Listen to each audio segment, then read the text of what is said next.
138, 137, 139, 140ಗೆ ನಮ್ಮ ಶಕ್ತಿ ಕೇಂದ್ರದ ಅಧ್ಯಕ್ಷರು ಭುವನೇಶ್ ಅಂತ ಅವ್ರ ಮಾರ್ಗದರ್ಶನದಲ್ಲಿ, ನಮ್ಮ ಅಧ್ಯಕ್ಷರ ಮಾರ್ಗದರ್ಶನದಲ್ಲಿ ನಾನು 138ಗೆ ಕೆಲಸ ಮಾಡ್ತಾಯಿದ್ದೀನಿ.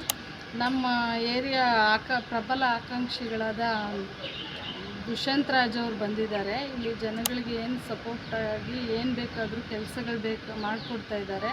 ಮತ್ತು ಅವರು ಈ ವರಮಹಾಲಕ್ಷ್ಮಿ ಹಬ್ಬದ ಪ್ರಯುಕ್ತ ಸೀರೆಗಳು ಮನೆ ಮನೆಗೆ ಹೋಗಿ ಹೆಣ್ಮಕ್ಳಿಗೆ ಅರಿಶಿನ ಬಾಗಿಣ ಅಂತ ಸೀರೆಗಳು ಹಂಚ್ತಾ ಇದ್ದಾರೆ. ಮತ್ತು ಮಾವಿನ ಹಣ್ಣು ಕೂಡ ಅವ್ರು ಮನೆ ಮನೆಗೆ ಬಾಕ್ಸ್ ತಲುಪಿಸಿದ್ದಾರೆ. ಎಲ್ಲ ಕಡೆ ಏನು ಸಮಸ್ಯೆ ಇದ್ದರೆ ಜನಗಳ ಸಮಸ್ಯೆಗಳೆಲ್ಲ ಆಲಿಸ್ತಾ ಇದ್ದಾರೆ, ಕೆಲಸಗಳು ಮಾಡ್ತಾ ಇದ್ದಾರೆ ಚೆನ್ನಾಗಿ. ಅವರು ಈ ಏರಿಯಾಗೆ ಮುಂದೆ ಪ್ರಬಲ ಆಕಾಂಕ್ಷಿಯಾಗಿ ಎಲೆಕ್ಷನ್ನಲ್ಲಿ ನಿಂತು ಗೆದ್ದರೆ ನಮಗೆಲ್ಲ ಒಳ್ಳೆಯ ಹೆಲ್ಪ್ ಆಗುತ್ತೆ ಅಂತ ನಮ್ಮ ಅನಿಸಿಕೆ. ಮತ್ತು ಅವರು ಮಾಡ್ತಾರೆ ಕೂಡ, ಕೆಲಸ ಮಾಡ್ತಾರೆ ಜನಗಳಿಗೆ. ನಾವೆಲ್ಲ ಸೇರಿ ಒಟ್ಟುಗೂಡಿ ಓಟ್ ಹಾಕಿ ಗೆಲ್ಸೋಣ BJPಗೆ, ಹಂಗೆಲ್ಲ ನಾವೆಲ್ಲರೂ ಸೇರಿ ಅವ್ರಿಗೆ ಜೊತೆಯಾಗಿ ನಿಂತು ಬಸವರಾಜಣ್ಣನವರ ಇದ್ರ ಮೇರೆಗೆ ಅವ್ರು ಏನಾದರೂ ಸೀಟ್ ಕೊಟ್ಟು ಅವ್ರನ್ನ ಗೆಲ್ಲಿಸಿದ್ರೆ ನಾವೆಲ್ಲರೂ ನಿಂತು ಗೆಲ್ಲಿಸಿ ಅವ್ರು ನಮ್ಮ ಏರಿಯಾಗೆ ಲೀಡರ್ ಮಾಡಿ ನಮಗೇನು ಬೇಕೋ ಸಹಾಯ ಪಡ್ಕೋಬೋದು, ಕೆಲಸ ಮಾಡಿಸ್ಕೋಬೋದು.